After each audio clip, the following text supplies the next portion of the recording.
My name is Dante Iozzo, and I am a PhD student here at Cornell University. I study theoretical astrophysics. I study gravitational radiation from binary black hole collisions. It's quite a mouthful. I'm currently in my third year right now, and I study what happens when two black holes collide. The event is so energetic and so violent that it sends ripples through the fabric of space and time. And here on Earth, we're able to detect these ripples. And so my research is reconstructing the event from these ripples. Being a scientist of faith, yeah, you are definitely a minority, but a proud minority. Whenever I'm walking around, I make sure I have my crucifix present whenever I'm teaching, and I'm not afraid if somebody asks me a question. I thoroughly encourage the debate. For me, I actually came back to the faith kind of intellectually, if you will. We talked about Thomas Aquinas in a philosophy course, and I genuinely admired his idea of giving your opponent the best possible argument instead of shutting that argument down. And so when I came back to the faith, it was kind of more of me giving the church a fair shot at an argument.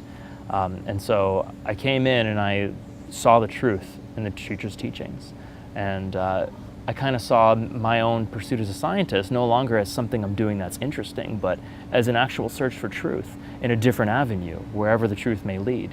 And so being a scientist and being somebody of faith, I didn't really see as any contradiction. I'm looking for truth in two different places to get the entire picture.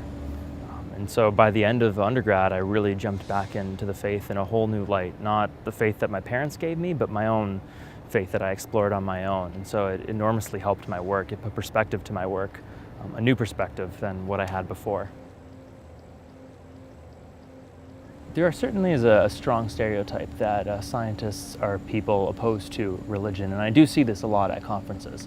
I can't say there are many people running around with a crucifix at a physics conference, but this is quite an unfortunate misconception. I find that they illuminate different parts of the whole truth.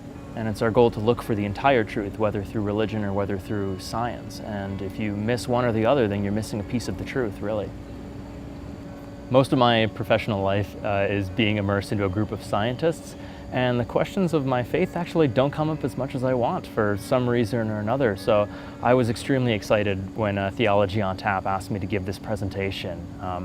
I look forward to any opportunity to actually talk about my faith and talk about how I can be a scientist and a faithful Catholic. And my actual talk will be focusing not just saying that science and religion can exist together, but I'm saying they're actually interdependent. They actually rely on one another. And a common misconception is that people believe that science is the champion of reason and religion is the champion of faith, when in reality, you have both playing into both science and religion. Science, you do need a certain degree of faith. Otherwise, I am not really a scientist. I'm just somebody sitting up in a dark room with a bunch of other grad students typing away on a computer. And same thing with religion. You do need an amount of reason. Faith is the response to the truth, where reason is the search for the truth. That both science and religion both of them depend on faith and reason. So the first question is, what is faith? More than anything, I think I would want people looking at my presentation to, at least from either side, whether you're a scientist or you're somebody religious, just to consider the entire question of looking at the other camp, essentially. Too often we put up barriers to that, and so if nothing else, I'm not here to convince you of anything really.